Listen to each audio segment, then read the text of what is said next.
That's okay. Good evening. Welcome to the April 9th, 2025 Riverhead Central School District Regular Board of Education meeting. Can I get a roll call? Ms. Healy? Present. Ms. Murphy? Present. Ms. Freeborn? And Ms. Redmond. Thank you. Can I get a motion to go into executive session to discuss the particular employment of a particular person or corporation? Thank you, Ms. Murphy. Can I get a second? Thank you, Ms. Healy. All in favor? And motion passes, and we will be back at 7 p.m. Thank you.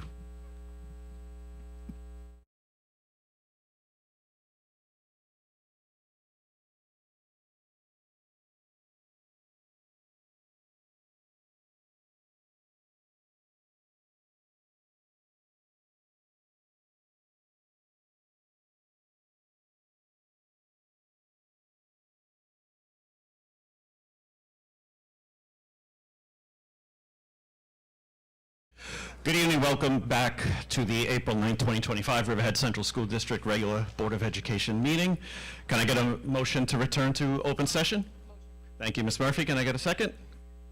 Thank you, Ms. Freeborn. All in favor? And the motion passes. Please rise for the Pledge of Allegiance.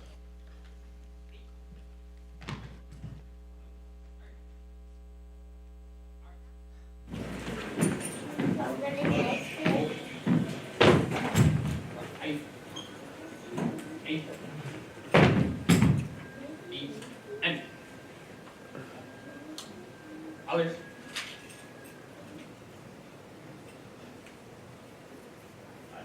Pledge allegiance to the flag of the United States of America and to the republic for which it stands, one nation, under God, indivisible, with liberty and justice for all.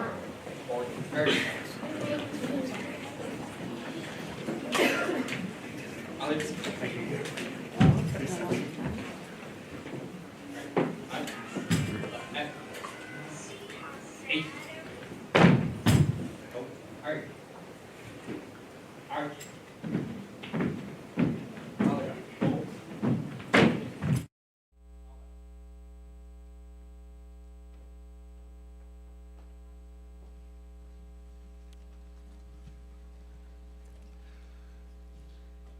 We have an announcement by our district clerk about translation services.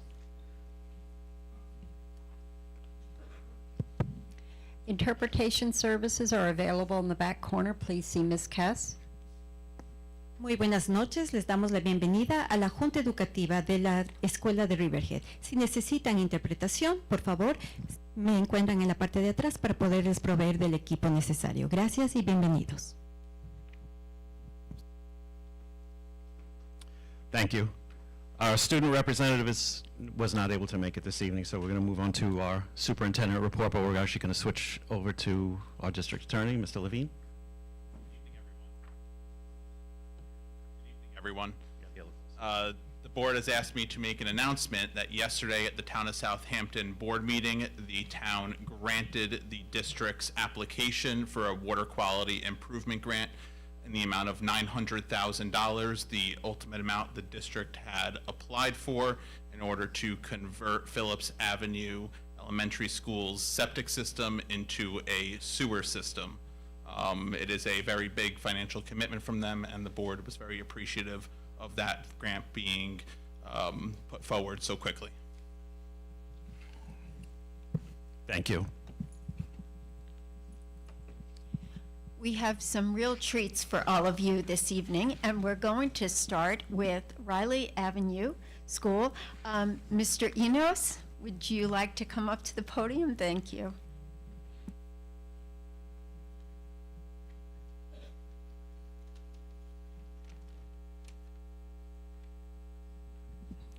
Hello, friends. Good evening to our Board of Education, our superintendent, our district office cabinet, and to the community. Your Riley team is excited. There are many people here tonight to highlight our Readers Theater program and student achievement in mathematics.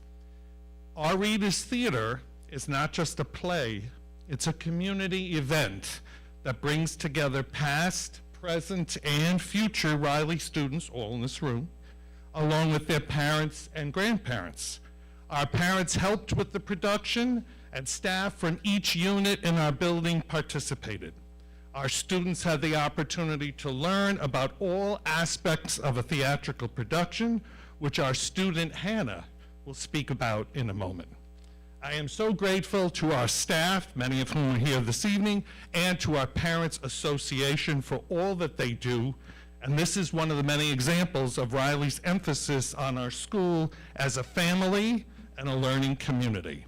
I would like to introduce Hannah to say a few words about her experience. Thank you all. Thank you.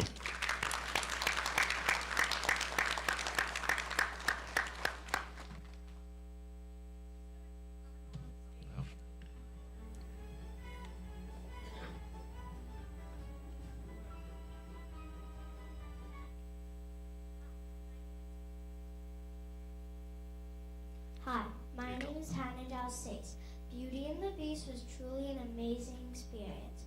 My favorite part of the play is when we did the dress rehearsal for the school. I saw both of my sisters in the audience and they loved the play. When I think of the play, I'll always remember how much we were encouraged to be the best that we can be. Mr. Thole, I'll always remember how much you smiled and all the good times we had.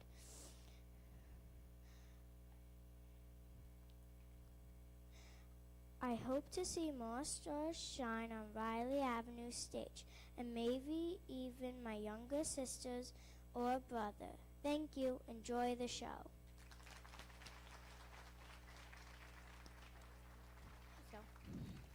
Go out.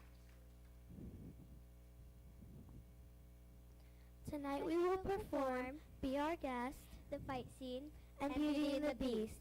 We invite you to be our guest. Enjoy the show.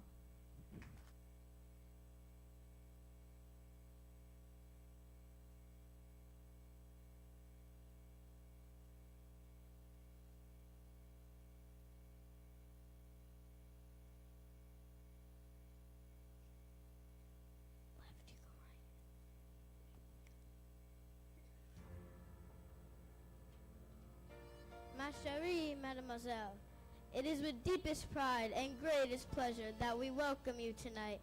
And now we invite you to relax. Let us pull up a chair as the dining room proudly presents your dinner. Be our guest. Be our guest. Put our service to the test.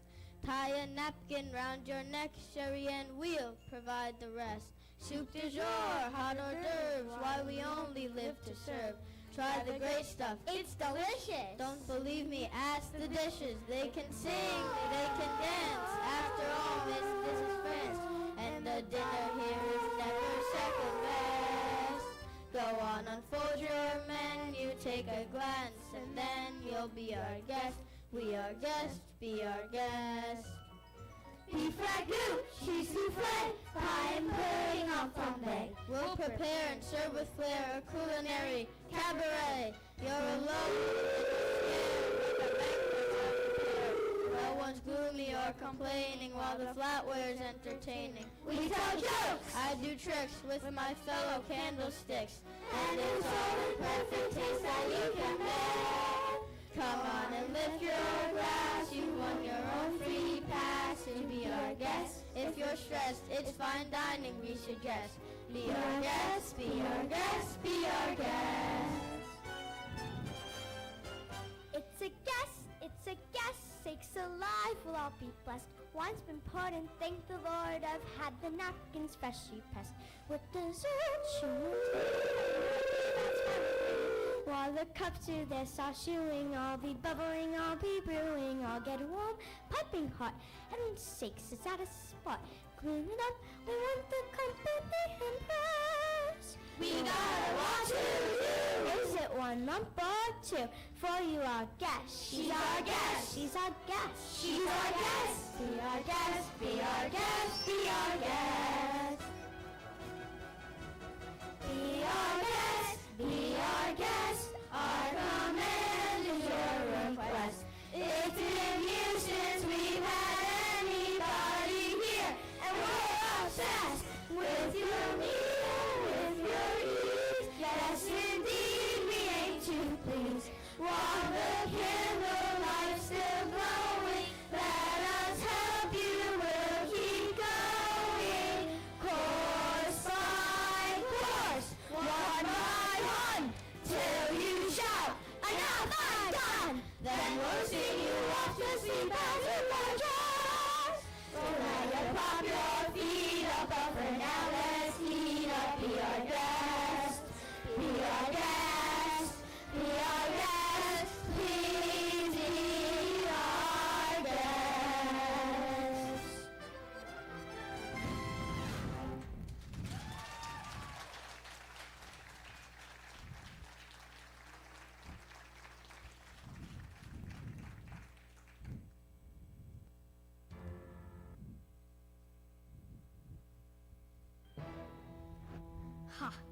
uglier than flesh. Did you really think a girl like Belle want a thing like you? She despises you, Beast. No, it's over, Beast. Belle's mine.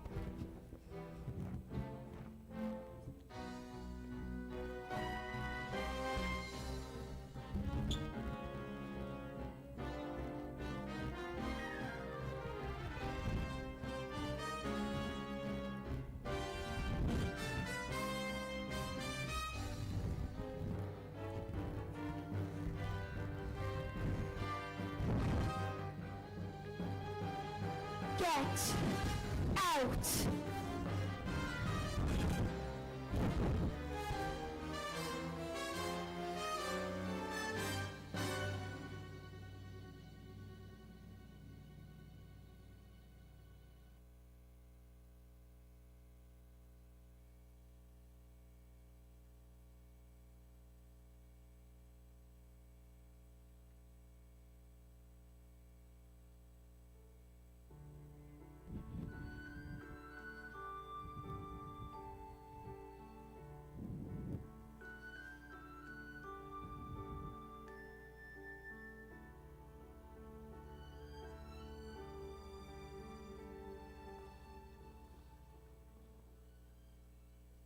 Tonight is the night to confess your love. I'm not sure if I can do that. You must.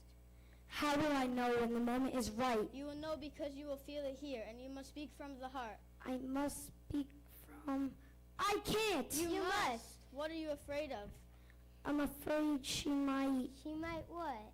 laugh at me. Somehow, my prince, you must find the courage to take that chance. Master, look at the rose. There's so little time left. I really don't think I can do this. You can do it, Master. I know you can.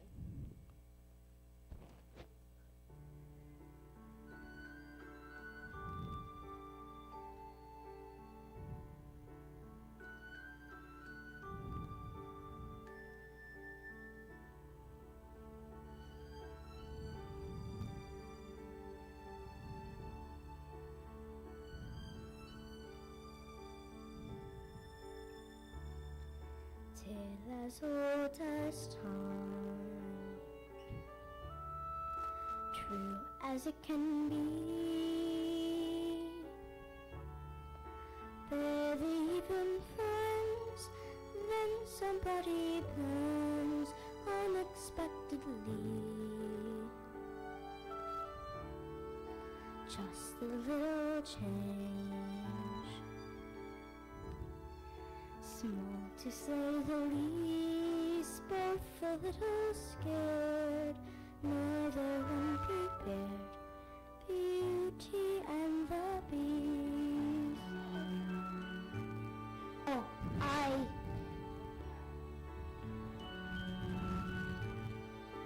ever just the same, ever surprised, ever has before, ever just as sure as the sun will rise. Till as old as time, tune as old as song, bitter, sweet and strange, finding you can change, learning you were wrong. Certain as the sun, rising in the east, tale as old as time, song as old as rhyme, beauty and the beast. Tale as old as time, song as old as rhyme, beauty and the beast. Off to the coverings now with you, Chip. It's past your bedtime. Good night, love.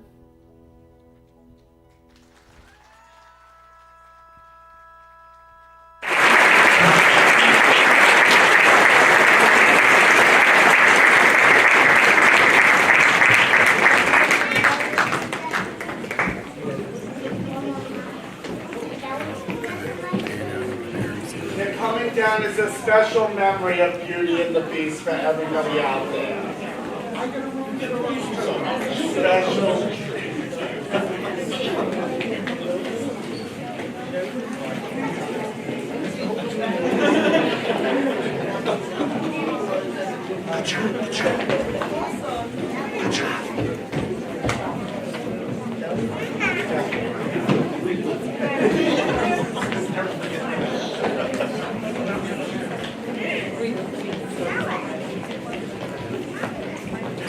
Weren't they just wonderful?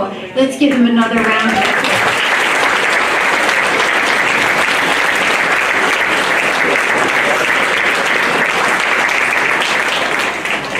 Mr. Enos, you have another group of students to honor. We have a wonderful group of students. We have some excellent mathematicians in the house this evening, and Mrs. Grimm and Mrs. Linda Wallace are going to be presenting, and they're going to be making some awards to our great mathematicians. Thank you. Good evening. We'd like to recognize Mrs. Wallace, our math specialist, for sponsoring our first in math competition. Mrs. Wallace and the students dedicated many hours of their time throughout the month of March Madness. First in Math is a proven math practice tool that leverages students' love of math to build math skills and create high levels of engagement. We are proud of all our students who participated in the competition. At this time, I'd like to turn it over to Mrs. Wallace, who went above and beyond throughout the month of March to recognize our students. Mrs. Wallace?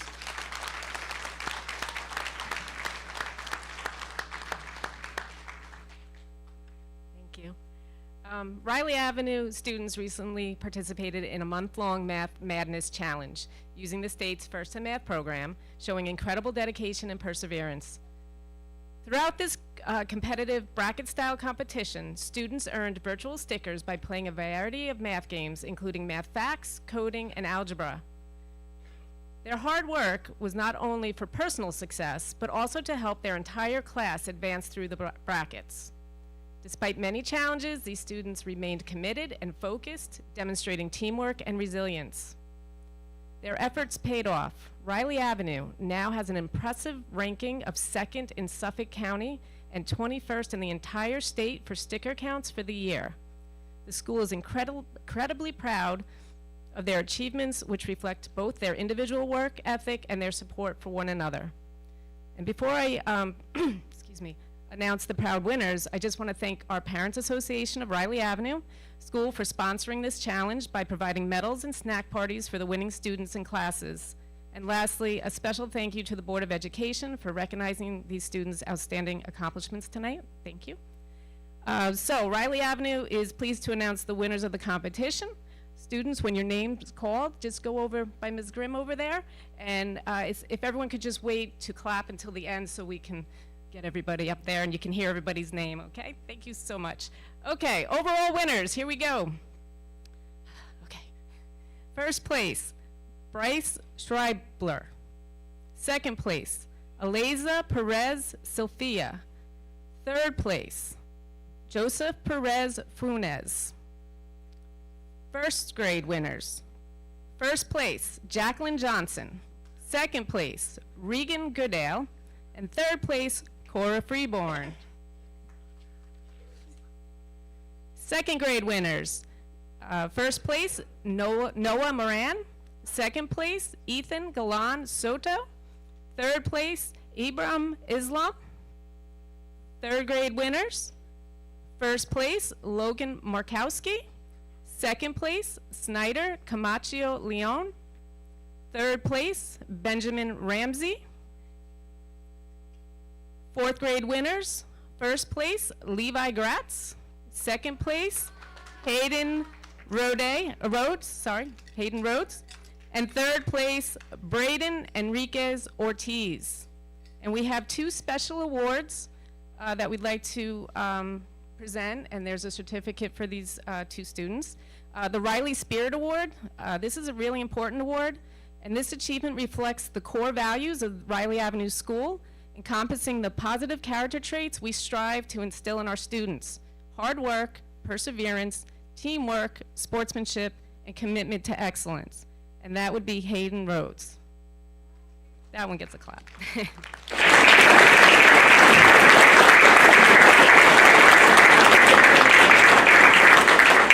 And then we have our student who earned the trophy for being the overall top achiever of the stickers at Riley Avenue School out of all the grade levels. The school champion was Levi Gratz.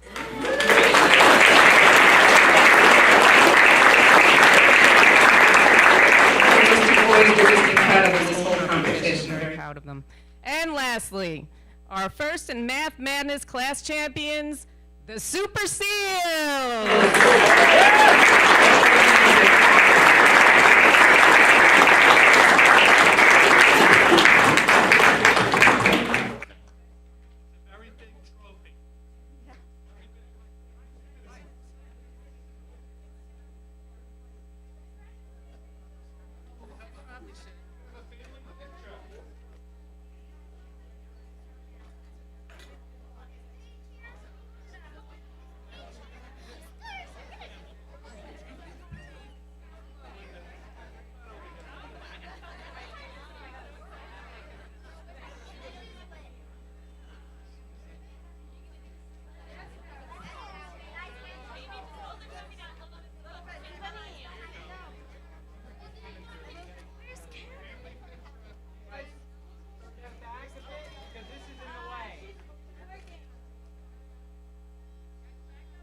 Sitting in your seat, Jim. Oh. I was going to say, I don't remember bringing a purse, but...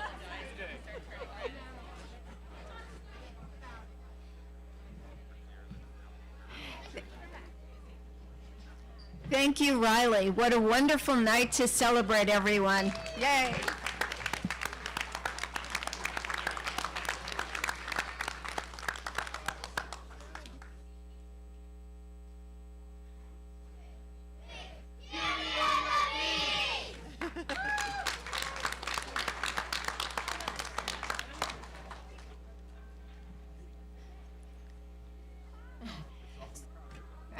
So we are going to continue honoring our students this evening, and I'd like to introduce Mr. Jason Rotkamp, our Director of Fine Arts.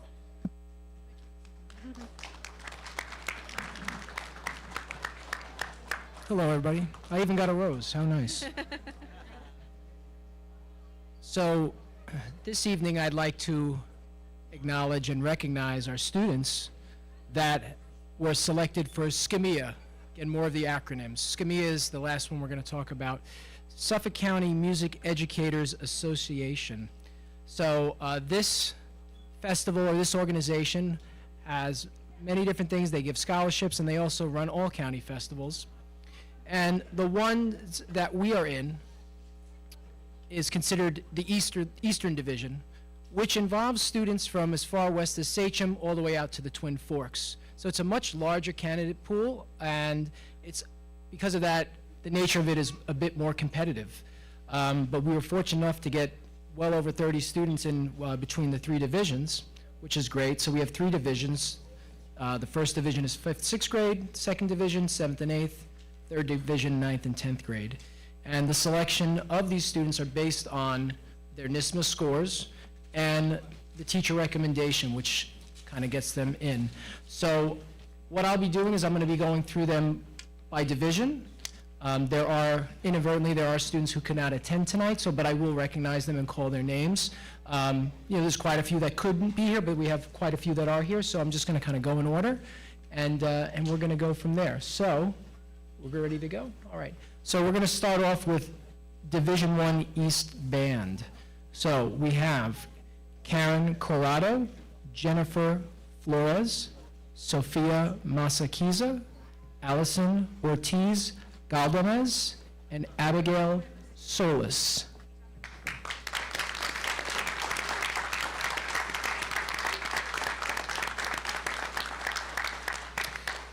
Next in Division I East Chorus, Pedrig Alexander, Ariana Ford, Abigail Hale, Ish Michelle.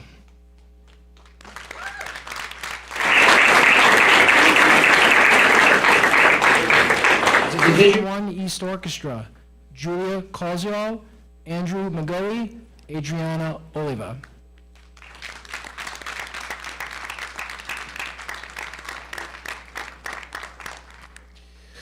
Moving on to Division II, we have Chloe Bear and Nolan Bruin.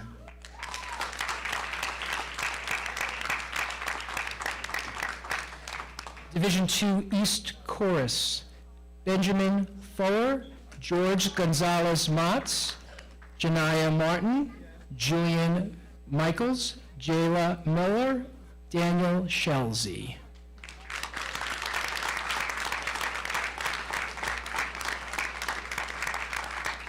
Division II East Orchestra, Natalie Clare, Elisa Fuentes Membreno, and Shane Wallace. Moving on to Division III, Alexandra Acrotelli, Hilda Espana, Riley Kidney, Cyril Turner.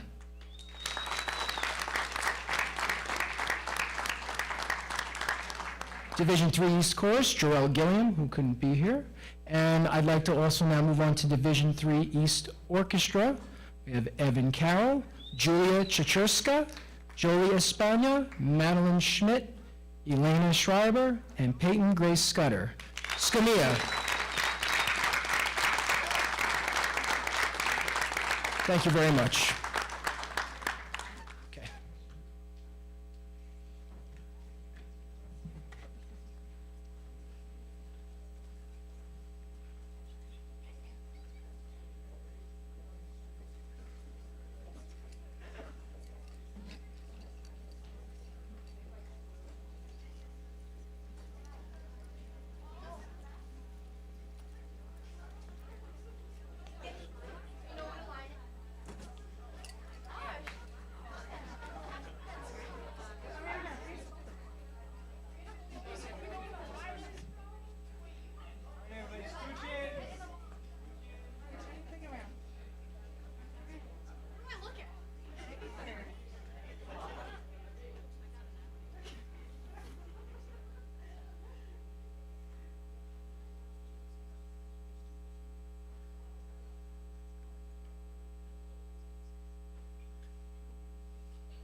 Yes. Yeah.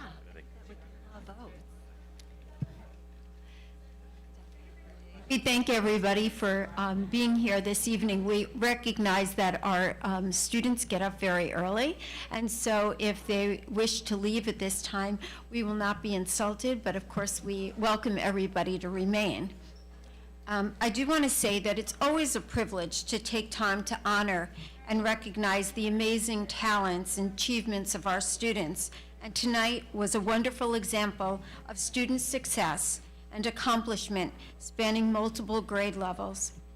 I also want to take a moment to give a shout out to the cast and crew of Something Rotten. Together, they created an experience that both artistically was impressive and wildly entertaining. It was a triumph of teamwork, imagination, and passion, which delighted the audience. They certainly deserve our commendation for a memorable and brilliantly delivered performance. We also want to acknowledge some of our outstanding athletes for their exceptional skill, leadership, and dedication. Recently, Riverhead has had several athletes recognized by Newsday as top athletes in a varsity sport. 3 of our students were selected to Newsday's list of top 100 Long Island softball players. Pitcher and outfielder Maya Morelli, outfielder and third baseman Jordan Quasana, I'm sure I Quasna, thank you. Outfielder and catcher Sophia Viola. In girls lacrosse, Logan Pylon plays midfield and attack, and was on the list of top 100 girls lacrosse players. In boys lacrosse, Michael Gabriel earned distinction as one of the top 100 players on Long Island.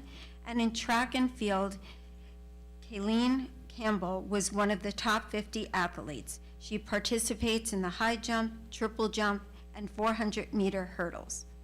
At an upcoming board meeting, we will have the pleasure of recognizing these amazing athletes.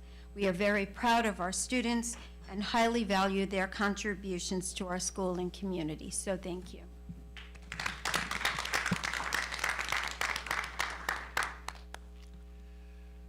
Dr. Cardasano has a budget presentation.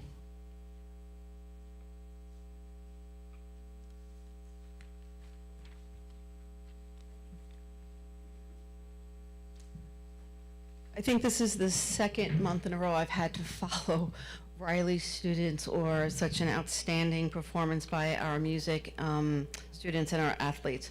But here we go. So it's hard to believe it's mid-April, and thank you. This is our final budget presentation with reference to the 2025-26 budget.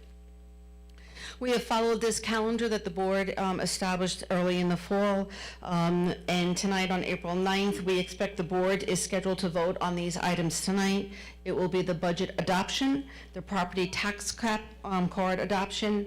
We're going to talk about 2 capital projects that we're going to put forward. The first one I spoke about last month. We'll continue that conversation tonight, which is kitchens at Riley and Phillips Elementary Schools, as well as an energy performance contract. What's really important is that all of these projects that we're going to talk about are at no impact to the taxpayers and will not affect the tax rate.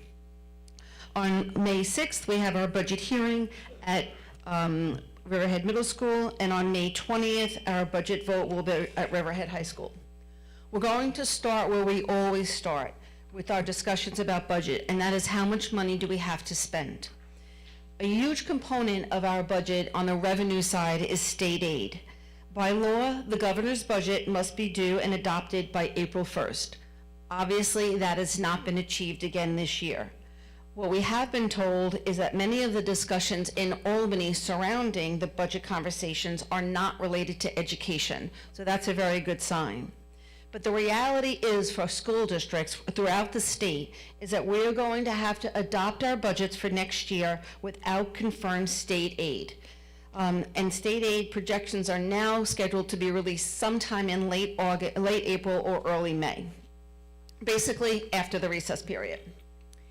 You've seen this slide before. This is our proposed revenue budget, where our budget proposes $211,434,000. That is an increase of $9.9 million. Out of that, we expect over $5 million to be funded from state aid. About $2 million will come from other resources. And our property taxes will increase by $2.3 million. It is extremely important that I note once again that that is within the property tax cap of 2.16%. In summary, now that we know how much revenue we have, we can now establish our expenditure budget of the $211 million. That's a $9.9 million increase, or 4.95%. Again, this will be within the property tax cap of 2.16. When we look at our budget, you've seen this slide before, and it is an indication that this budget is very much instructionally based. Out of the $9.9 million, 7.7 is directly affected to the instructional area of the budget, which is basically our staffing and student programs. If you look at the bottom, an undistributed of $1.2 million, that is basically benefits and our bonds, and the $635,000 is student transportation. So when we look at this budget increase of $9.9 million, all but $400,000 is going directly to student programs. I've spoken about this before, the major areas of increase. Basically, estimated salaries are $2.2 million, employee benefits $1.4 million, occupational education $588,000, BOCES special education $3.8 million, and we've spoken before about the charter school increase, which is now projected to increase by $2.6 million.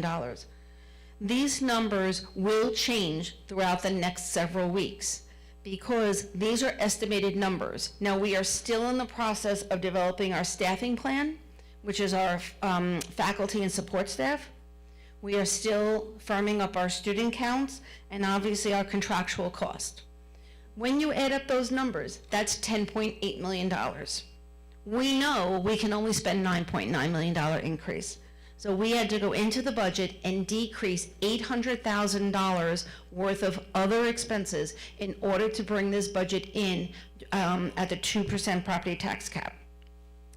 In essence, no matter where we shift those numbers, our budget cannot exceed an increase of $9.9 million.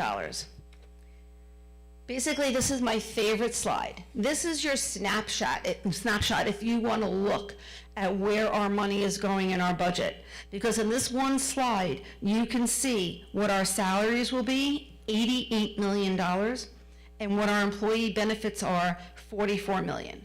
So when you look at that near $45 million in employee benefits, what does that mean? That's health insurance, dental insurance, vision insurance, life insurance, disability insurance, FICA, pension payments. All of those are either payroll obligations or contractual obligations that we have to pay our employees because that's what they're entitled to through their collective bargaining agreements. You can see our equipment line went down almost $97,000. Our contractual increase is 1.5. Our BOCE service is $4.4 million increase. I've said it before, that is a huge increase for us. What is driving that are special ed costs and occ ed costs, directly related to student instruction. When you look at that, if you look at the line that says 25-26 budget of $211 million, excuse me, that's what the community votes on. They vote on that one number, and that's the number you will see in our documents that will come out in the next month. I do have an obligation to speak to you about contingency budget. There are some people that are interested in what will happen if the budget fails. And I by no means expect that this budget will fail. I expect the community that was going to support this. But if the budget does fail, there's three options. You can go directly to adopting a contingent budget, you can make increases or decreases to the budget, or you can propose the same budget. And that will be a board decision. New York State budget revote date is June 17th. We have no choice in that. It is the third Tuesday in June. It requires a 0% tax rate increase, and that would require $2.3 million decrease in our budget. But there's a complicated formula that goes with that. We would need $2.3 million worth of reductions. It is set in law that the first item you must remove is your transfer to capital line. That's $1.3 million. It is set in law that you must reduce your equipment purchases. That's $838,000. We are actually positioned that if we had to endure that, the reductions that would have to come from program and admin costs is $140,000. Very different than what we would have had to face in the past. What does that mean? It means that administrative costs will be reduced by $60,000 and program costs by $80,000. But I want to make it very clear. That does not mean we would have to reduce staff. We have to reduce administrative expenses, and we would have to reduce program expenses by $81,000. So although I don't foresee us being in that situation, I do think that we are positioned well should we have to face that. I want to spend some time talking about a capital project that's going to be on the ballot this year, and it's with reference to the kitchens at Riley Avenue and Phillips Avenue Elementary School. And I want to be very clear.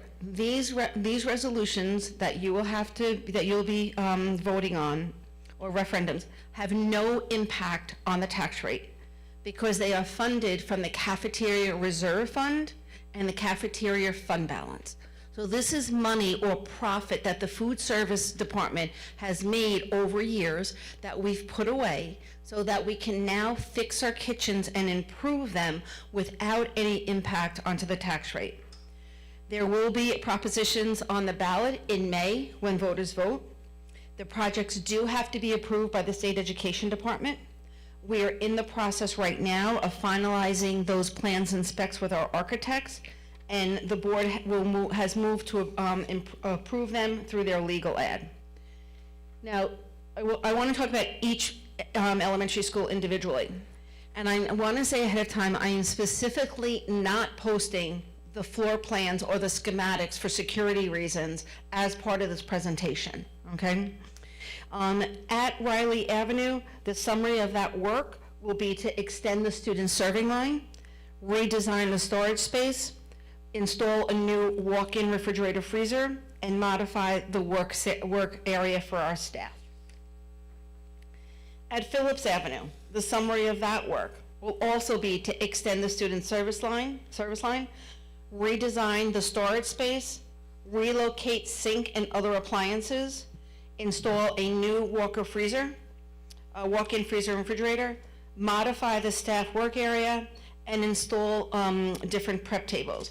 If you're familiar with Phillips at all, we now have small coolers that are actually in the cafeteria because their refrigerator and freezer is so small. So they have to, the staff runs out into the cafeteria, grabs the milk or the ingredients they need, and run back in. So we'd like to give the students back their cafeteria by removing some of those refrigerators and coolers. So that work will be about $1.8 million.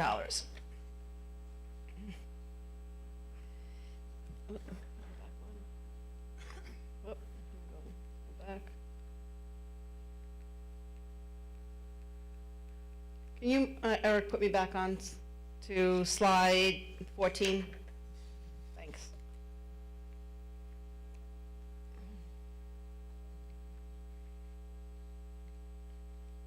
I feel like we should be chanting, "Go IT, go IT." Keep going. That's 1, 2. Go ahead. 14. Thank you. Okay. Last month, I spoke about an energy performance contract. And this has been a year-long process that the district has been undergoing. Energy performance contracts are very important because there's no impact from the tax rate. What happens is you're required by law that the energy savings combined with state aid pays for the projects. They are approved by the Board of Education, which you will do tonight. Thank you very much. This process actually started back in February when we issued an RFP and a proposal that we reviewed that was due in March.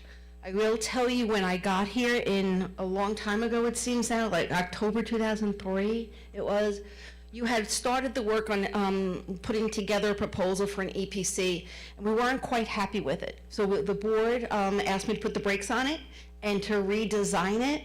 And that product that we're coming back to you right now with, I think, is a much better slate of work. We have been reviewing that project with our architects, and we anticipate that you will move forward with, as I said, with the presentation.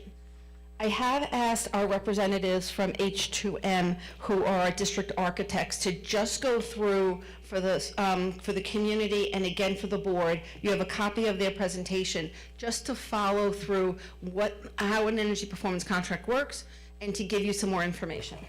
Mike. Thank you, Dr. Cardesano. Thank you, board. I have the pleasure of being here tonight to provide an overview of the energy performance process and the evaluation. My name is Mike Lantier. I'm an engineer with H2M Architects. I have about 20 years of experience working with K through 12 school districts on the energy performance contract side. I'm going to provide a little summary of where we are and why we're here. So first, really, what is an energy performance contract? It's a financial mechanism that helps provide capital building improvements through using savings that are guaranteed and savings that are found through upgrading components to decrease your energy usage. Typically, they're designed to be cash flow positive or neutral, and in this case, we are posing a cash flow positive outcome. So why would you go about an energy performance contract? The reason is it provides energy savings for other potential projects. It ultimately reduces your utility costs and your repair and maintenance costs while providing some new infrastructure across the district. You're using the energy savings basically to pay for the project with no impact on taxes. So looking at the energy performance contract process and what it looks like, there are many processes in place, many steps that took about a year ago when we started this process.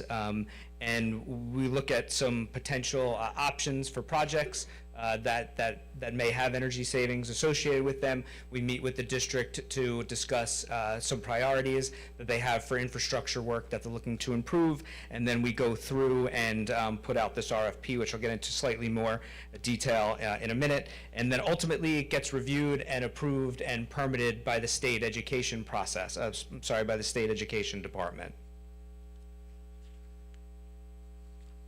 So just to quickly touch on the process, what we've done, and where we are today. So as Dr. Cardesano mentioned, we developed this RFP, a request for proposal, over the last few months, and this went out publicly. And this was really to identify and prioritize your possible energy saving measures, and it's coordinated with the overall building condition survey of the comprehensive plan of the district. And then we developed this detailed RFP, and then we advertise it and put it out for public bid. These are solicited by what are called an ESCO, an energy service company that has experience in doing similar size and scope projects for districts really across the tri-state area. And then the next step is to really select an ESCO to move forward with this process and complete what we called a CEA, a comprehensive energy audit, which then details down to the line all of the work that will be completed. Once that CEA is completed, we then move forward with a design and we submit to the state education department for approval and permitting. Once the state approves it, then you go through the construction phase, and then ultimately a commissioning phase where you're turning on your equipment, you're confirming that it's operating correctly, you're giving your training on your different components as well, and then you have an M&V, or a measurement and verification process. That's included in an energy performance contract. It's typically a 3-year period where the contractor comes in, and with the review of the district's architects and engineers, we look to confirm that the energy savings is being realized across the district.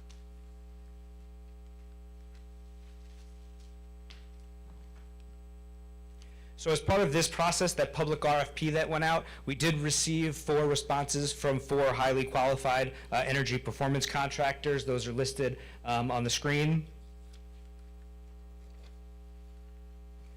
This is a summary of all of the information that's received from the ESCOs. The ESCOs basically provide a proposal that states all the measures that they would propose to include in a contract for the school district. And part of our work as we receive these proposals is to gather them, summarize them, interview the contractors, confirm what work is being included, and that the savings can be realized. So you'll see that on the total line, the proposals ranged from $21 million to about $31.5 million worth of work.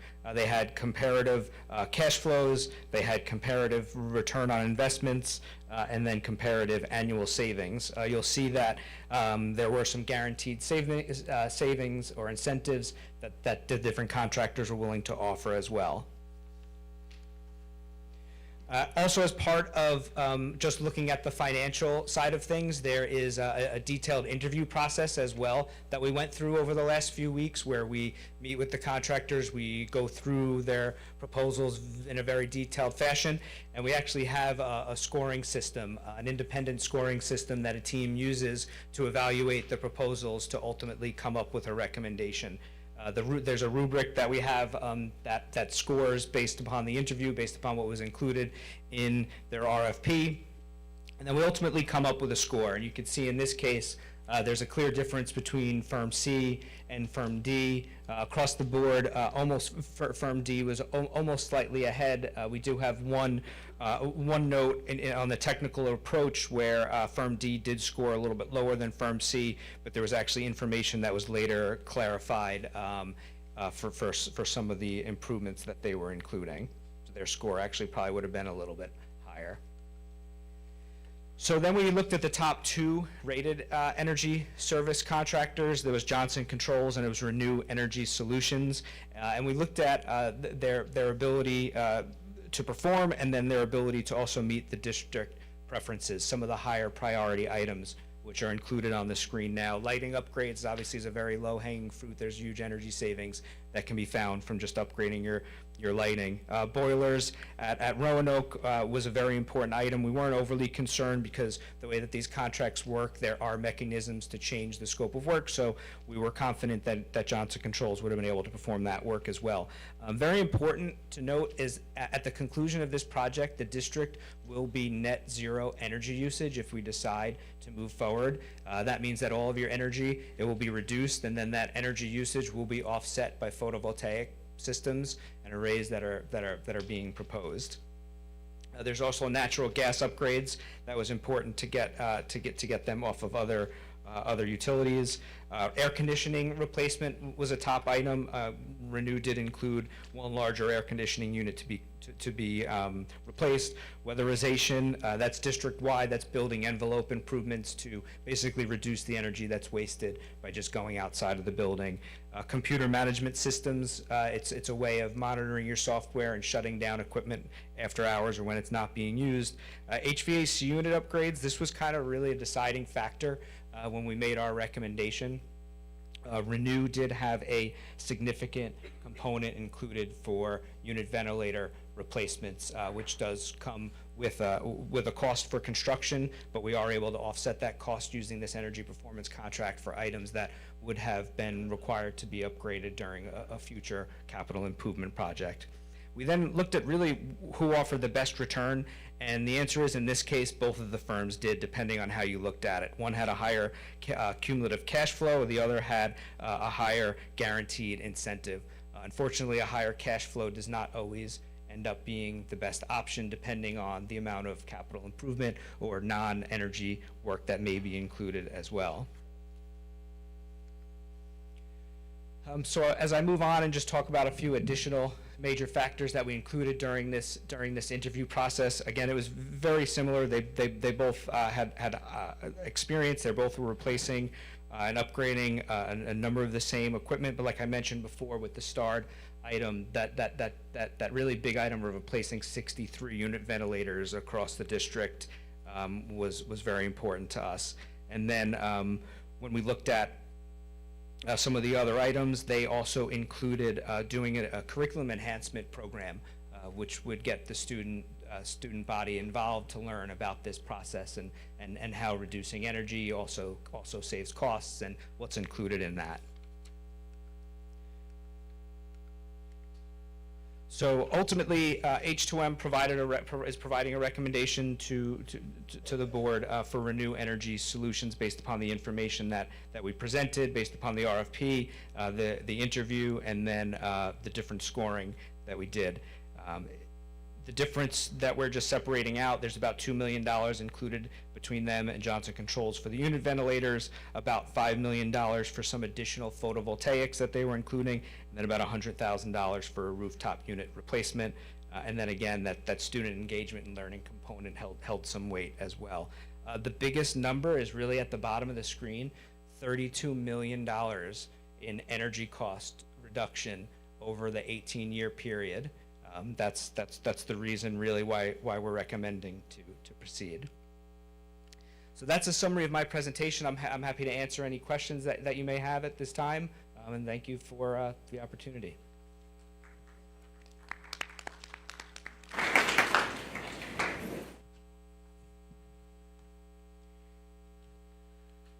So let me summarize all of that.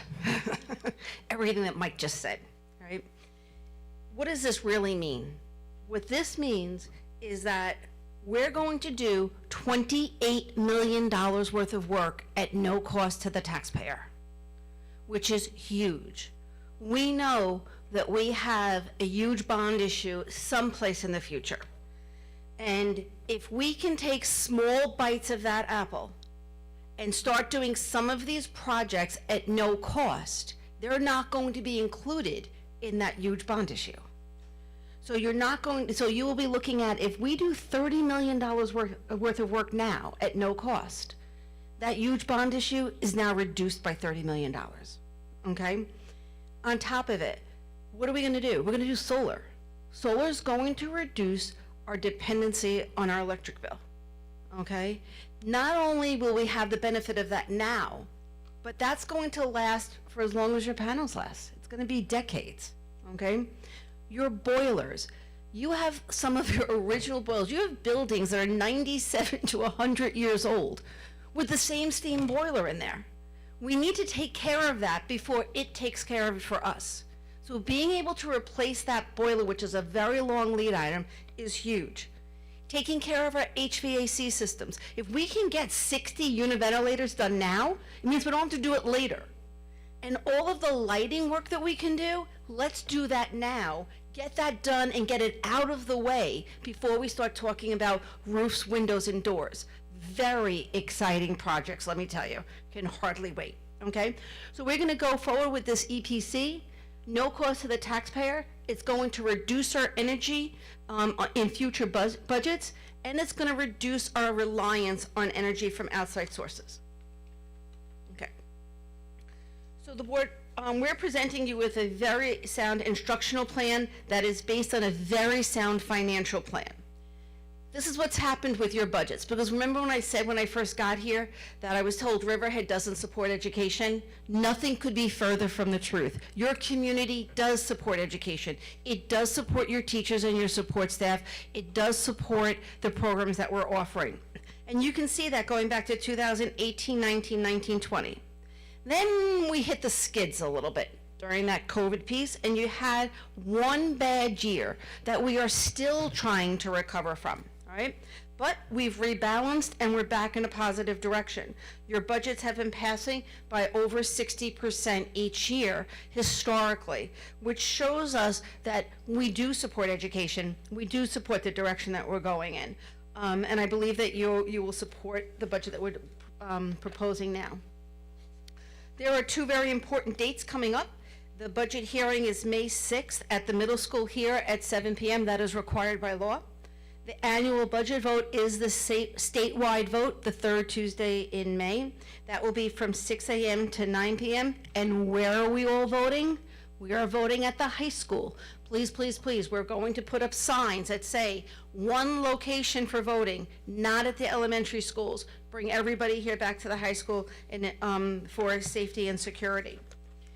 I do want to move to the web page if I can. Okay, can you just roll up for me because I can't do that from here. Thank you, Eric. All right, so this is the web page that's associated with the budget that we have right on the board page. And you can see we have several new items that we've added in the past 24 hours. We have something called key budget facts, both in English and in Spanish, which will give you another snapshot of what this budget looks like. We have already posted today's presentation. If you go down a little bit further, Eric, for me, please, you'll see that we have added the budget calendar in Spanish. You'll also see the property tax report card has been added. The board will be voting on that tonight.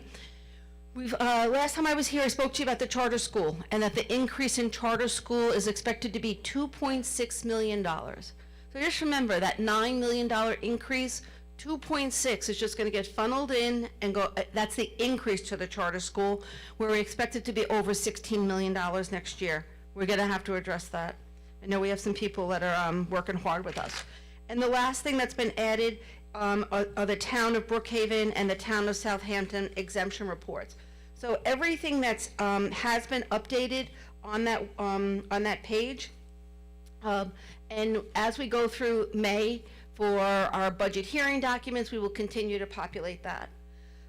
So any questions, I tried to go as quickly as I could, I'm sorry, I know. Any questions from the board with reference to the EPC, the kitchen projects? Did I say they were at no cost? I said they were at no cost, right? Okay, we're gonna keep reminding everybody they're at no cost. There's no reason to vote anything but yes, okay, on those projects, so we can move forward with addressing some of our needs for our buildings. Any other questions that I can answer for you? Excuse me? Was I facing that way? Slowly she turns to the union president. Mr. Wallace, what can I do for you? Well, the board's pleasure.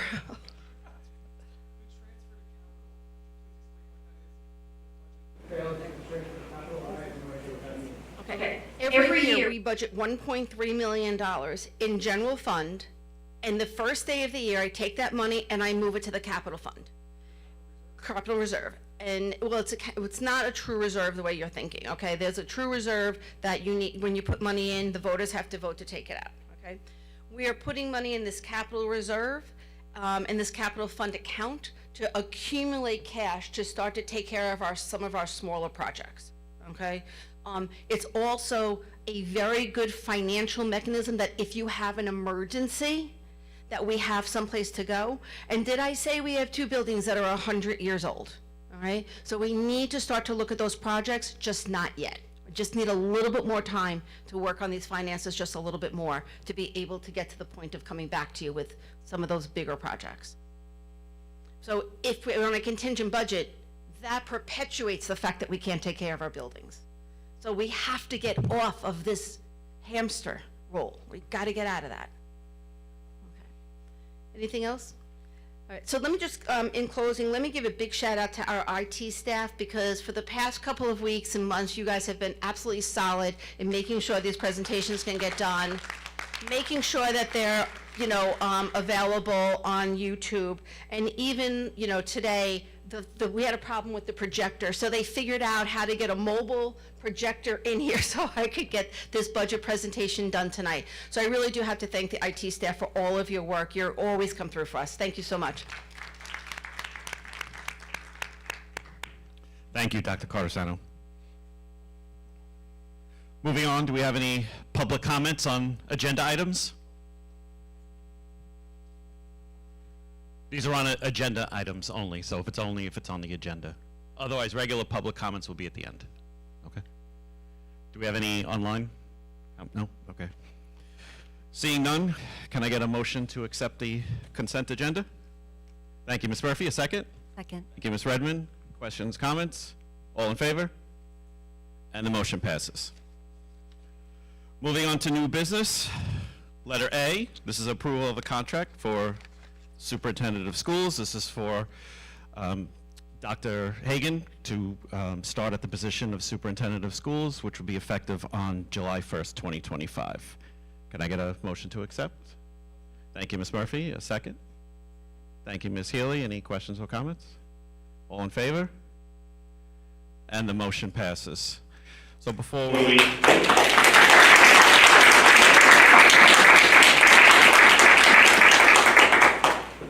Before we introduce Dr. Hagan, I would just like to read a statement on behalf of the entire board. Thank you for being here tonight and for your continued support for our district and community. As we approach the end of the school year and the conclusion of Ms. Pedisic's time as interim superintendent, we would like to thank her for all of her dedicated efforts to strengthen our district and enhance our experiences for our students. From the moment she assumed this role, Ms. Pedisic has demonstrated exceptional leadership and devoted herself to ensuring the growth and success for all of our students, schools, and our community. It has been an honor for all of us to work alongside her, and we express our deepest gratitude to her. Thank you, Ms. Pedisic.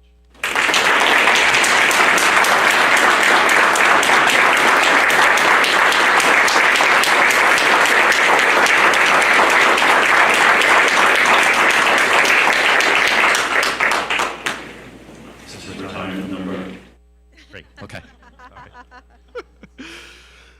The board has worked diligently throughout the superintendent selection process to ensure a smooth leadership transition. During a comprehensive and far-reaching search, we wanted to guarantee that our next superintendent would acclimate well to our district's identity and structure and continue to build upon the great strides we have made in the past several years.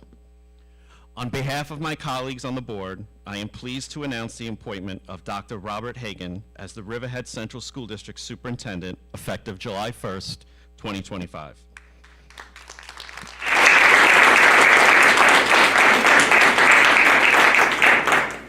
With 26 years of educational experience on Long Island, Dr. Hagan has an impressive background in leading curriculum and professional development, collaborating with diverse stakeholders, and ensuring the need of every student are met. From 1999 to 2007, 1999 was the year I was born, by the way. Okay. Dr. Hagan has taught social studies, thoroughly engaging students with critical course material and fostering academic achievement. In 2007, Dr. Hagan entered the administrative sphere, serving as a secondary school assistant principal at the Port Jefferson School District. His other administrative leadership positions have included Assistant Secondary Administrator for Instruction and Administration in the William Floyd School District, Director of Instruction and Learning Technology and Principal at the Bonac Learning Center in the East Hampton School District, and his current position as the Assistant Superintendent for Human Resources in the Longwood Central School District. We look forward to working alongside Dr. Hagan and engaging with the remarkable expertise and enthusiasm he will bring as we further cultivate Riverhead's outstanding culture of achievement.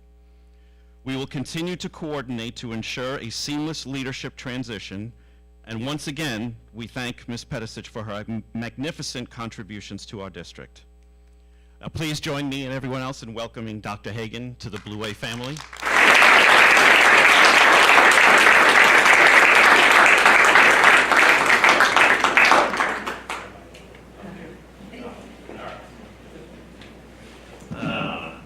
Members of the board, cabinet members, thank you so much, Superintendent of Schools, community members, thank you so much for the warm welcome.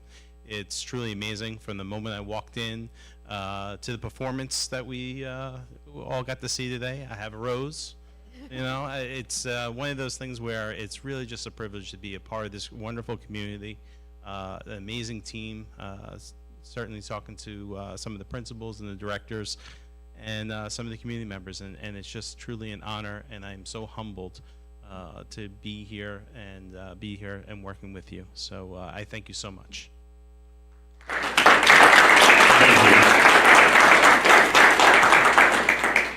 And just to let everybody in the community know that while Ms. Pedicic will be retiring and moving on, we will still have next year, Dr. Cardesano has agreed to stay on and continue with the fabulous budget presentations that we always get.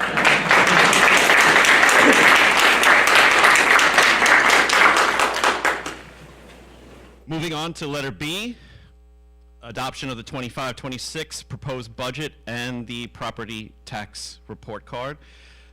This is just the budget for the 25-26 school year in the amount of $211,434,500 to be presented at the public budget hearing on May 6th, which will be at the middle school, and subject to approval of the voters on May 20th, voting again at the high school, and then also for the property tax report card.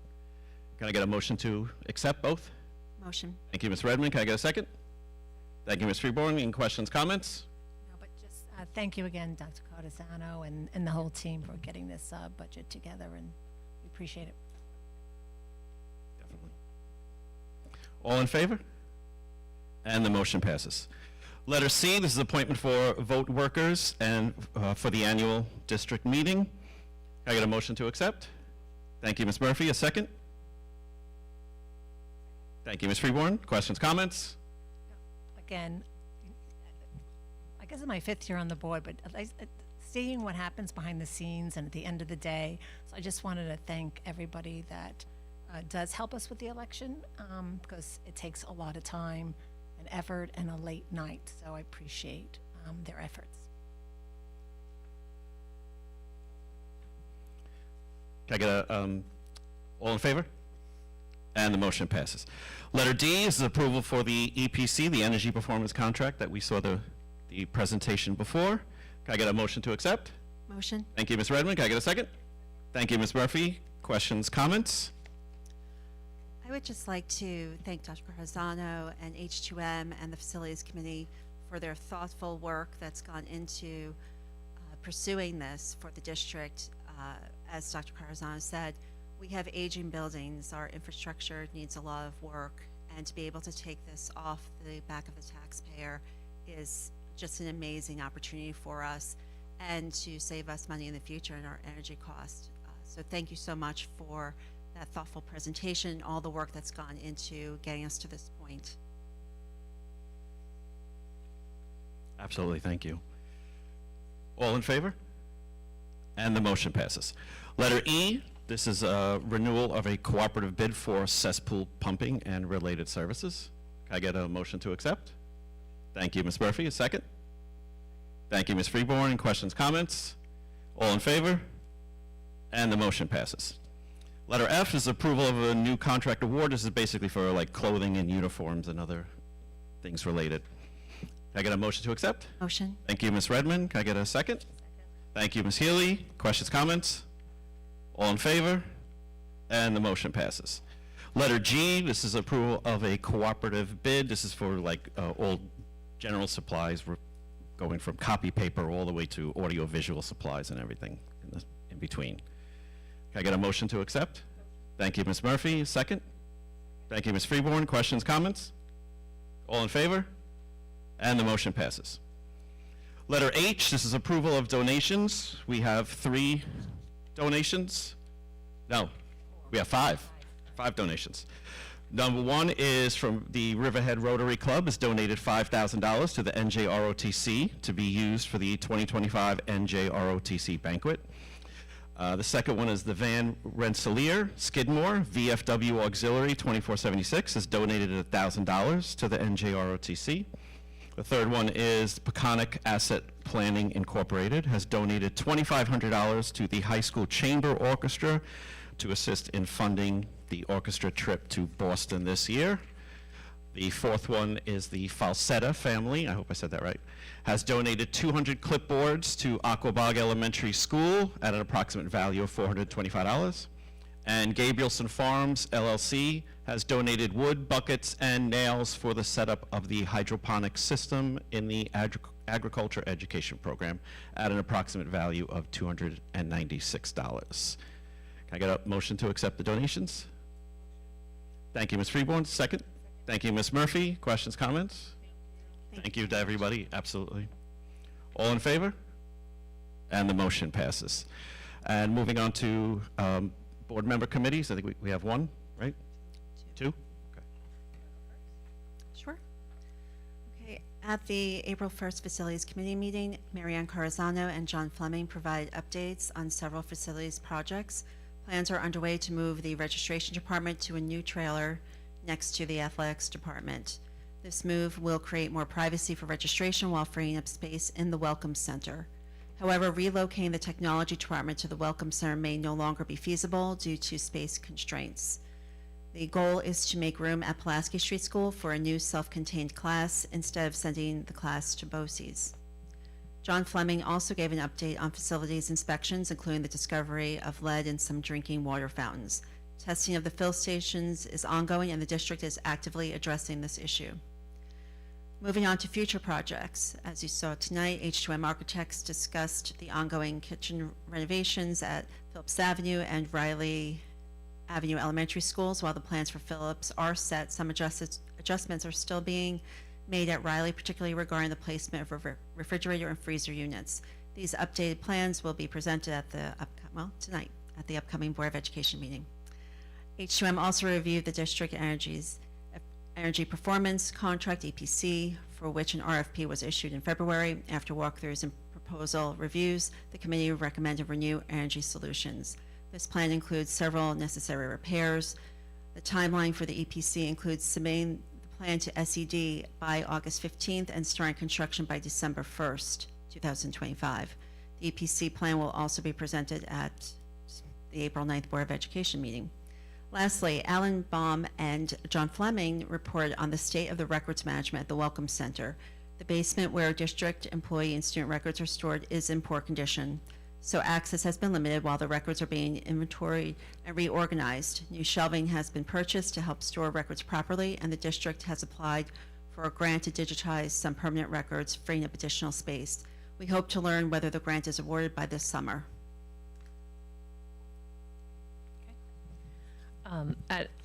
This is the Health and Safety Committee. At the April 2nd Health and Safety Committee meeting, Security Director Terry Colhane provided an update on the security enhancements across the district. The rave integration has been successfully completed with strobe lights, the PA system, and the smart board screens now synced to display a lockdown message during emergencies. Additionally, the emergency calls can now be made directly through the rave app, eliminating the need to dial 911. The fire alarm systems at the high school have been thoroughly cleaned, mapped, and programmed and synced, and we are now awaiting inspection by the fire marshals. A minor glitch with the fire alarm at the Welcome Center has already been resolved. Colhane also highlighted the invaluable support of the school resource officers who have stepped up to assist in various ways despite being non-enforcement officers. In terms of traffic, we are collaborating with the town of Riverhead to adjust the timing of traffic lights on Harrison Avenue during arrival and dismissal to keep them greener longer and ease congestion. There has been a noticeable progress in reducing vape alerts at the high school. To further address the issue, the district is exploring a new online vape cessation program to replace the previous 2-to-4 program. The new program will offer certificate-based modules. Once the updated code of conduct is approved by the board, handheld metal detectors will be introduced to identify vapes on campus. Additionally, tap access to bathrooms has been implemented at the high school, making it easier for faculty and staff to access restrooms. Staff can now also use tap access to enter and exit other buildings across the district, eliminating the need for manual sign-ins. Frank Scarretta then shared an update for the facilities department. Over the summer, hall doors at the middle school will be modified so they swing inward, improving safety and accessibility. accessibility. In other news, Mr. Hukin at Riverhead Middle School has been working with students on creating vape prevention videos, which is shown during homeroom. The CAB program has funded this initiative. There has also been a noticeable increase in cell phone use among younger students, which has led to difficulty distinguishing between cell phones and tracking devices. Enforcement on this has been challenging for staff. The new code of conduct will strengthen the policies on cell phone use and tracking devices. Additionally, Governor Hochul's proposed policy will make enforcement easier for schools. Students who need to contact parents during the day can visit the main office or use their district emails. Lastly, there has been some issues with the Stop Finder app when buses change routes. However, this problem has been resolved as the system transitions from tracking specific buses to tracking bus routes more generally. The next health and safety meeting will be held May 14th at the middle school library. Thank you. Do we have any board member remarks? I just have two. I would like to take a moment to thank the Baseball Booster Club. I don't know if anyone has had the opportunity to see the dugout, but the Booster Club funded and helped construct upgrades to the dugout. It looks amazing. I highly recommend you catch a game. I know they call it spring sports, but it is a little chilly, but we really would like the community to come out and support all of our sports. But thank you so much to the Boys Booster Club for baseball, because that was just an incredibly generous effort of time and money. And secondly, yesterday I had the privilege of attending the UPK lottery at Pulaski Street. I have to tell you, it is just such an impressive endeavor, the expansion of UPK in the school district, that we have 8 locations and up to 300 available spots. And there were parents and children in the audience waiting to see where they'll be placed, and there was just such an incredible enthusiasm. Thank you, Dr. Rodney, for being part of that and allowing me to come and witness it. As I was leaving, there was just the sweetest little girl who said she'll see me in September, and I really hope that's true. But I would like the community to know there are a lot of available spots for UPK. So if you know any 4-year-olds who want to come in, we are so excited to welcome you, and please contact the district and get your applications in, because there are a lot of spots available still. I'm sorry. We're also expanding that program, our UPK program, for next year.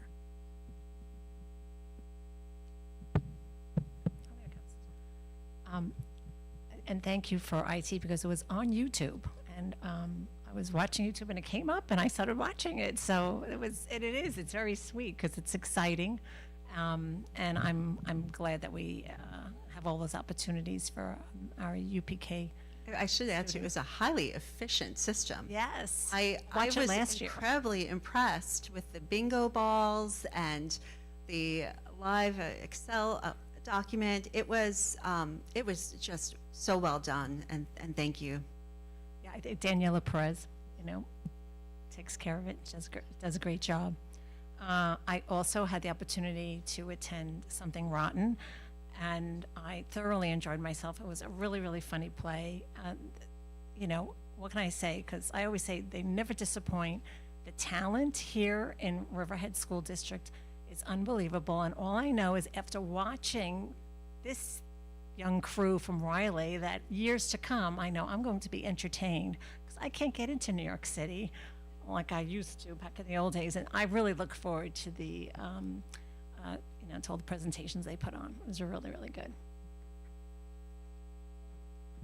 And speaking about plays, we also had the pleasure of watching the Pulaski play, which was amazing. It was their take on The Wizard of Oz, and they did an outstanding job. In fact, one of the teachers actually wrote the script for that, and it was very entertaining. The students are to be commended for a wonderful performance, and also the cast crew and all of the staff involved.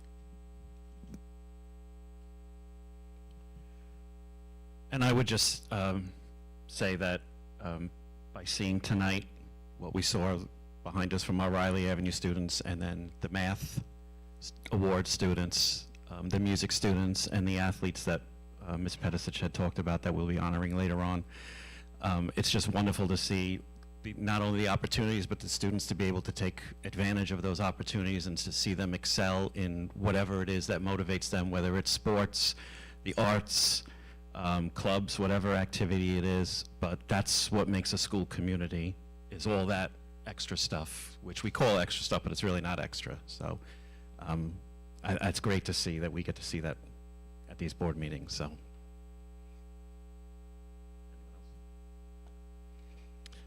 we have any RCFA comments?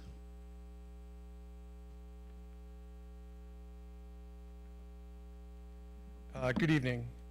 I got a little dry mouth thing going on, so I got to bring some refreshments up here. So one, we'd like to welcome Dr. Hagan. Thank you for coming to our community, and we're looking forward to working with you. There's plenty to do.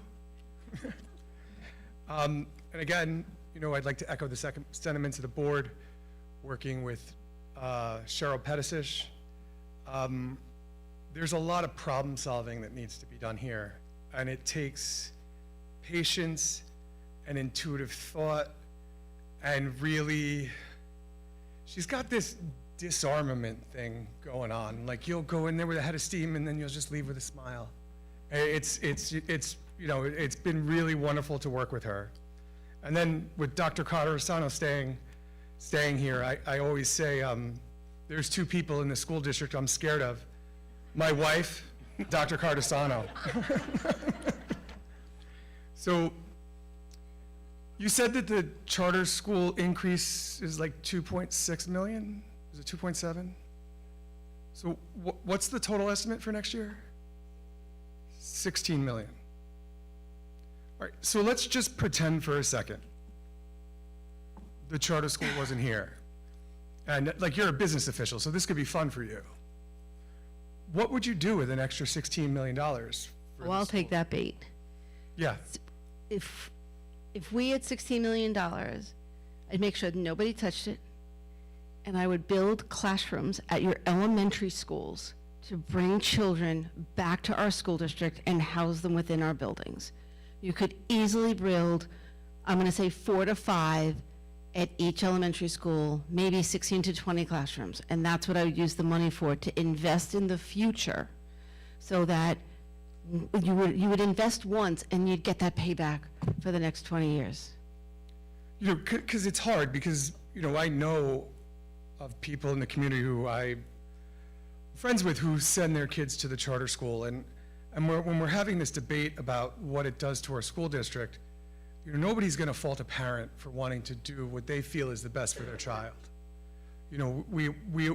Every parent wants what's best for their child, and when we have these talks about how the charter school is negatively impacting our school district, we don't want that to be interpreted that we have something against parents who send their students to the charter school, because they have a choice, they're exercising their choice, it's their children, they're making decisions what's based off what's best for their children.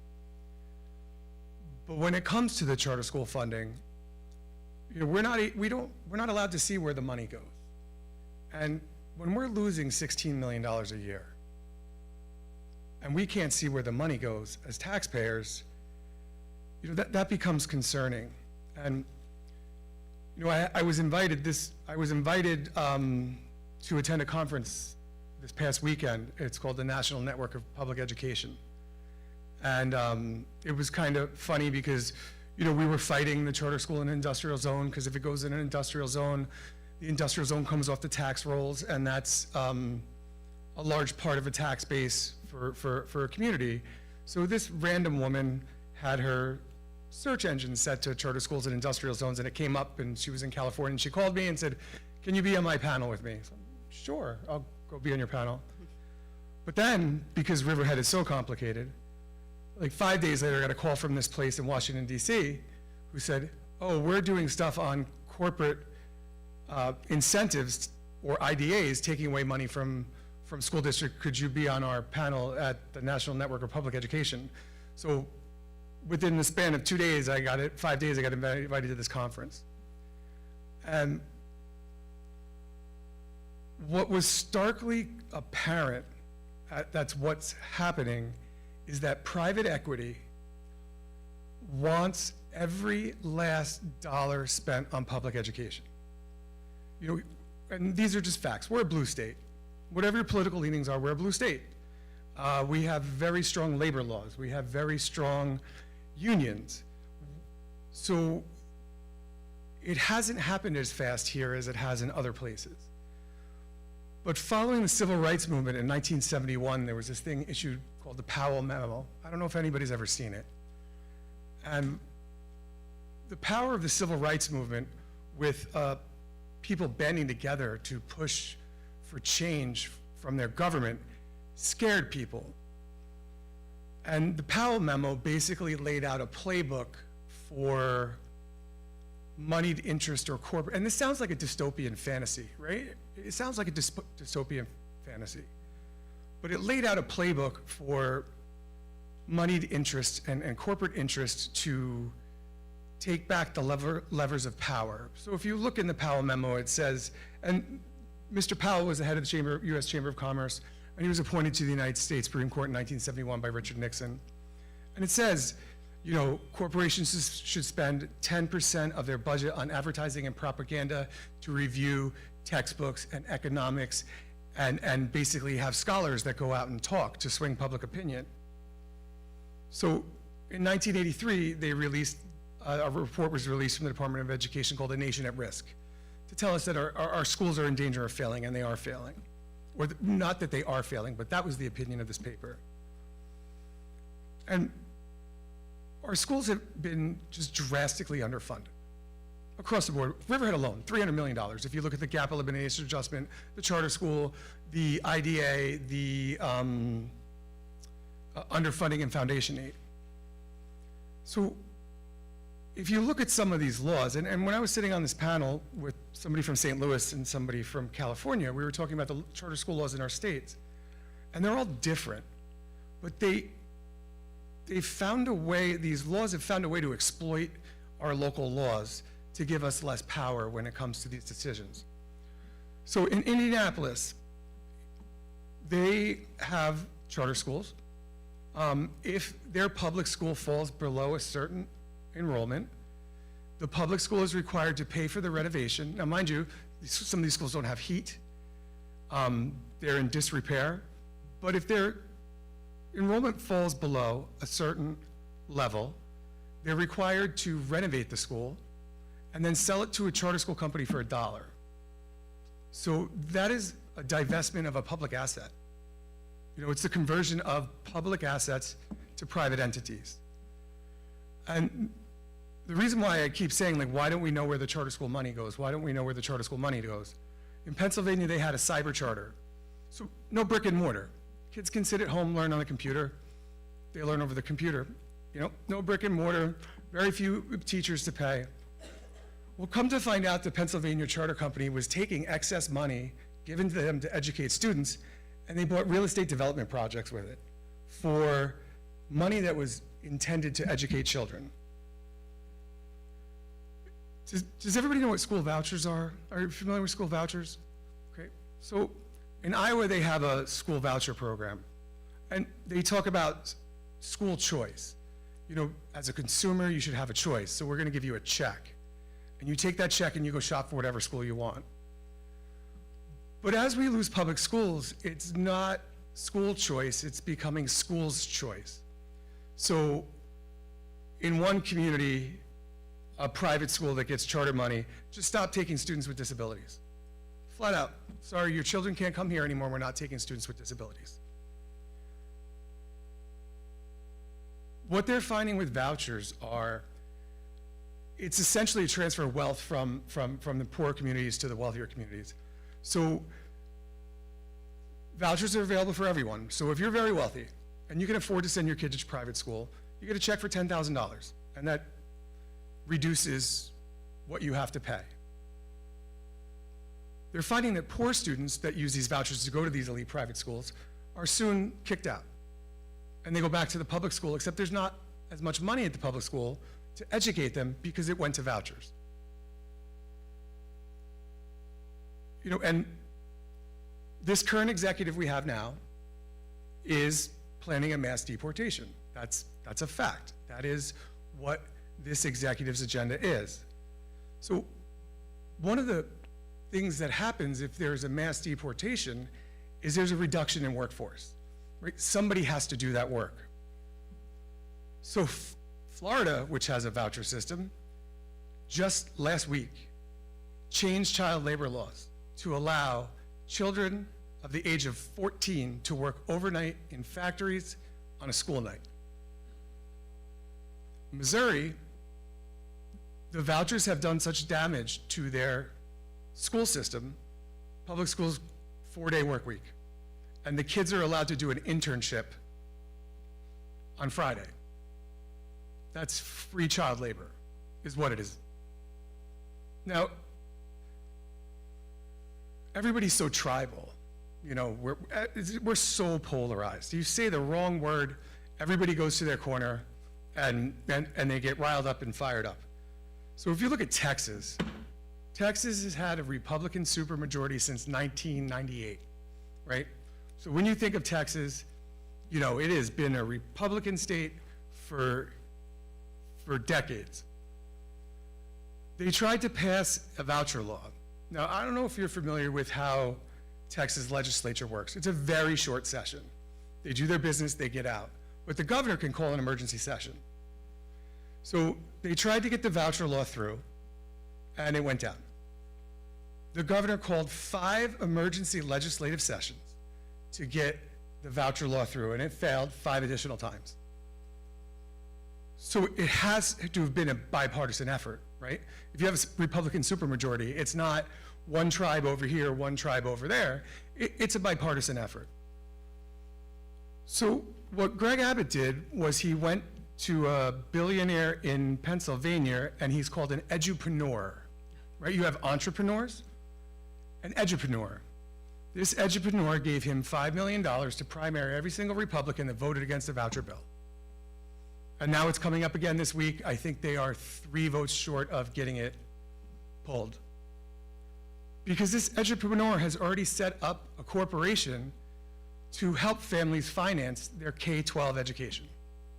So if you really think your child's education is important, you can borrow the money from us at an interest rate, just like a college loan, and you can send your kid to whatever school you want.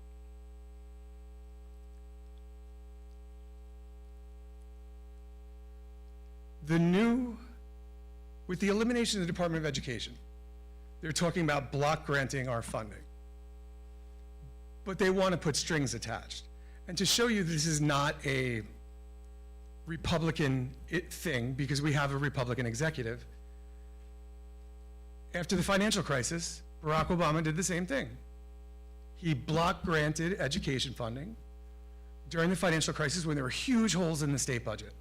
And if you wanted that money, you had to implement teacher evaluations through test scores, and you had to lift the charter school cap, or you couldn't get that money. Now what they're talking about doing is block granting this money, and if you want to take their money from the federal government, it's got to go to vouchers. So, I don't know, the stock market, it's going all over the place. But we're predicted to go into a recession. So if we go into a recession, New York State's going to need money, right? There's going to be a reduction in revenues. So if they wanted that money for education, they're going to have to accept vouchers.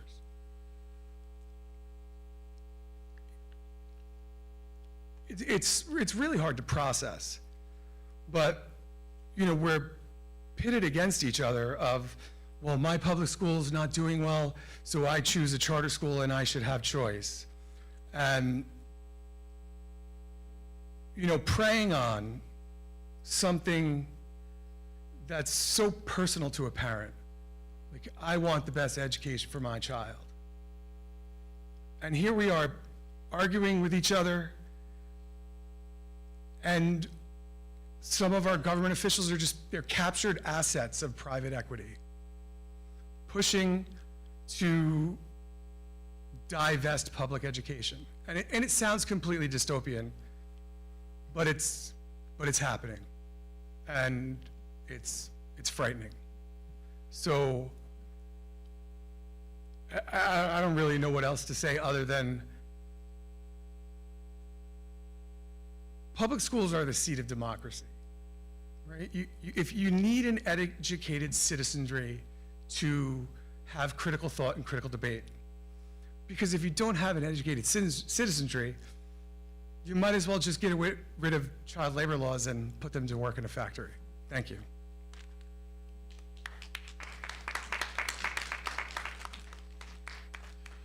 Do we have any comments from Ra?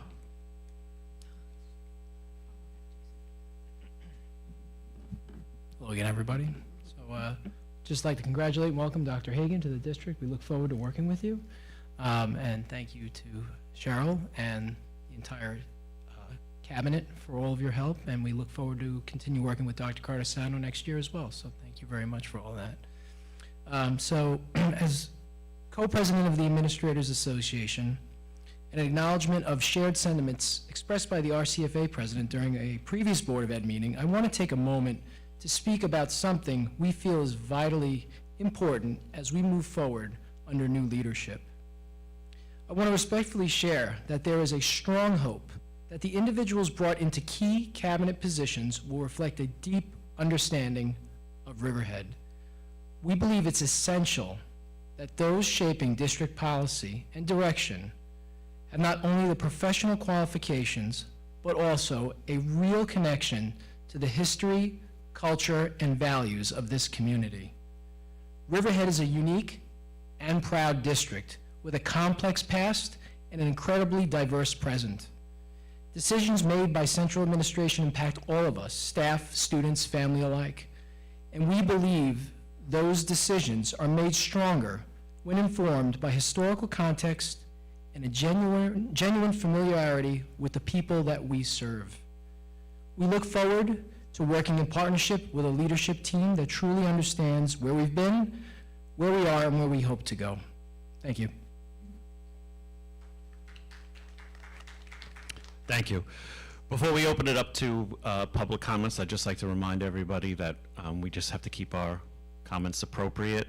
We cannot talk about individual students, we cannot talk about individual staff members, and if any comments happen to be inappropriate, we're going to stop them, okay? So we'll open up to public comments if anyone has any comments they'd like to make. Good evening, my name is Virginia Scudder. On behalf of the Special Education Parent-Teacher Organization, we would like to extend our heartfelt thanks to Cheryl for your dedication, your leadership, and your unwavering commitment to the Riverhead Central School District. I myself, as well as Susanna, are incredibly sad to see you go, because not only have you supported and advocated for all students here, especially those receiving special education services, but you've gone above and beyond. You've had compassion and strength. You created a positive impact here in Riverhead School District here at your tenure, and we are so sad to see you go. And we hope that as our new superintendent comes into here at the district, that he understands that we need his support for all special education students. So two things. Cheryl? Thank you.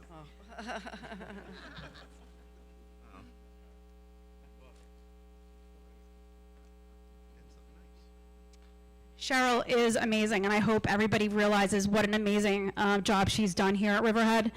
I'm so sorry to see her go, but she has laid an incredible foundation for Robert, and I get to buy your first cup of coffee in hopes that you will work together with the Special Education Department and SEPTO and continue what Cheryl has done here at Riverhead with everyone, including the other departments.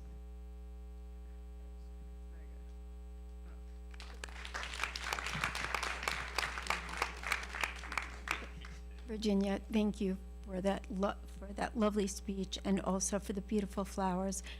It has been truly an honor to serve this community, and it has been an amazing, rewarding experience for me. And I look forward to the next 2 months and to working with Dr. Hagan in his transition here. And I thank the community, the Board of Education, the students and staff. Thank you.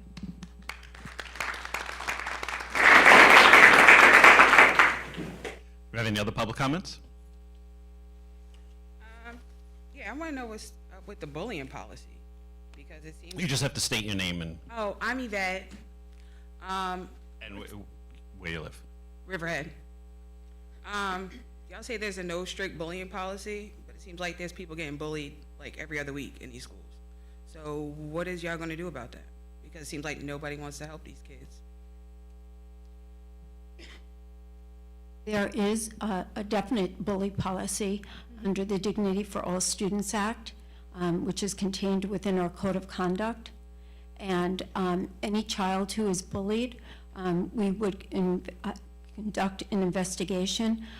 We encourage parents or whoever the complainant is to complete a DASA form, which is the Dignity for All Students Act form, and that is followed up by a full investigation. Okay, well, how long is it supposed to take before that form is done? Yeah, it would depend on the particular case, but it should, the investigation should begin immediately, but depending on the number of witnesses and the number of incidents, it could be a couple of weeks. And if a parent is not satisfied at the building level with a DASA investigation, then it would be brought up to central office, district office, to investigate further. So parents do have a remedy to address that. So it has to be an ongoing situation before a DASA form is filled out? Or can No, it happen not, after the first no, time? not at all, not It at all. happen after the first time? It can happen the first time, yes. Okay. All right, thank you. You're very welcome.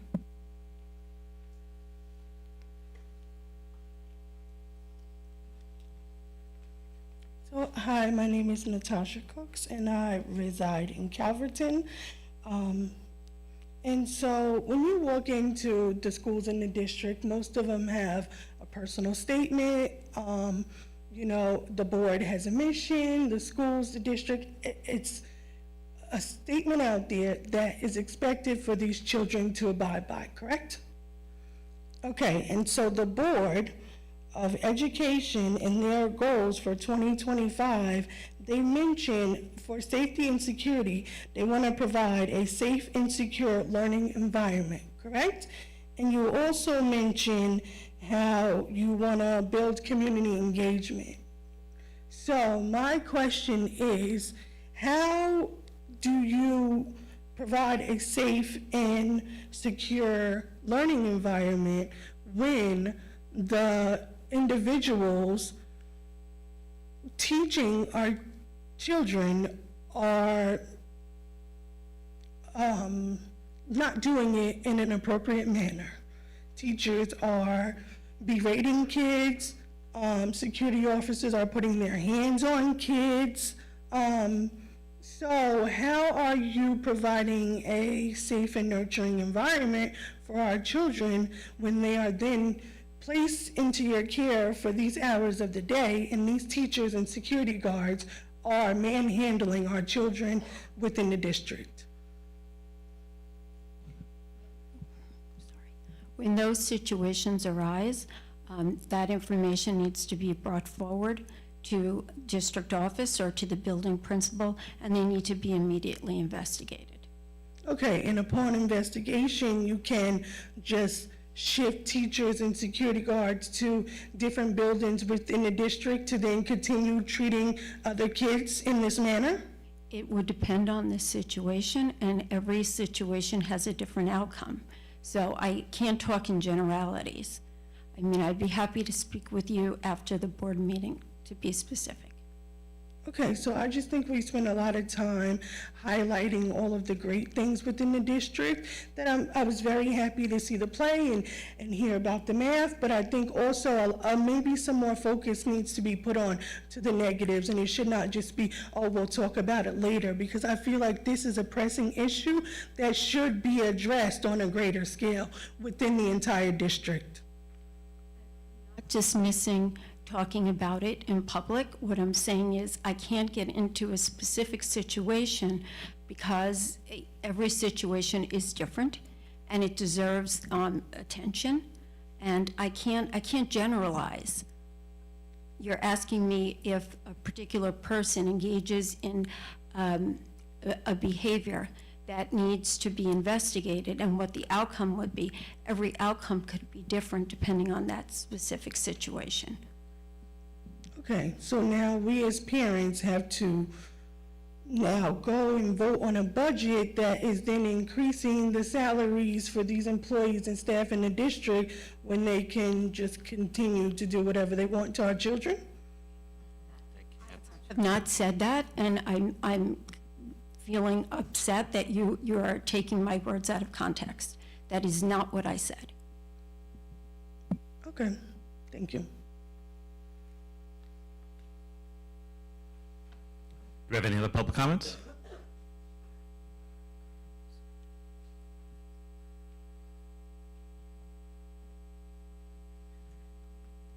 Hello.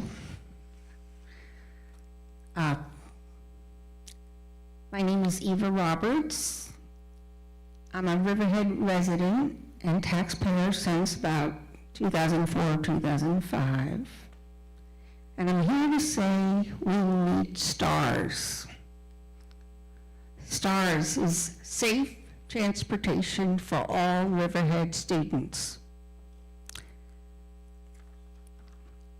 In general, and I don't know, Board President Scudder, what your knowledge is in terms of safety on a school bus, but I have learned over the last several years. And safety on a school bus is provided primarily through compartmentalization. One of my favorite words refers to how, in general, students are kept safe when they sit on their seat in the school bus. Specifically facing forward, their back against the seat, legs hanging down, backpack on their lap, not slumping over, etc. However, not all students can do that on their own. And that's where other provisions are. It could be a monitor providing assistance to stay in the seat, through one-on-one attention if needed. It may be through various equipment. For students that use wheelchairs, there's a very specific way that both the wheelchair and the student occupying the wheelchair is supposed to be secured. And I only have 3 minutes.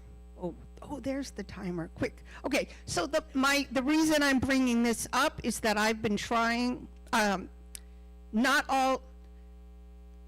have been numerous instances where I have seen that our students with disabilities taking school transportation are not secured correctly. There are problems with the training. I have been starting all the way from talking to, individuals all the way up. I got last June through the director level, and it was last June I realized that it was being denied, that there was a problem. I've continued to work on this, and I have spoken with Acting Superintendent Cheryl Pedicic about some of my concerns. But at this point, I feel that it needs more focus, more attention. It's being denied, and I'm getting retaliation for these things, like in my perspective, which I have spoken also about that with the district. So I think my time is up, but my name is Eva June Roberts. My email address is chipmunkwatcher riverhead@gmail.com. My phone number at home, I like landlines, 631-369.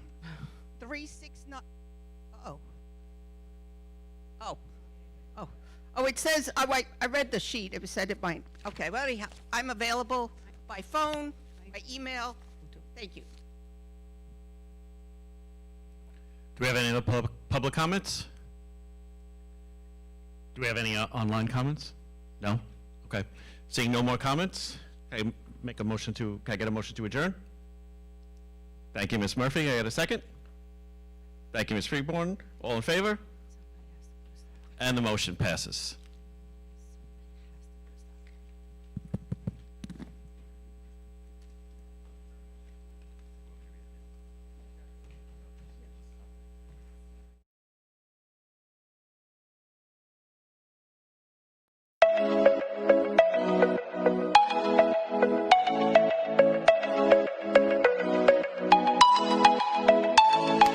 Please help support the Riverhead Central School District YouTube channel by subscribing. If you are not already subscribed to this channel, please be sure to push that subscribe button and click the bell to receive notifications. Thank you.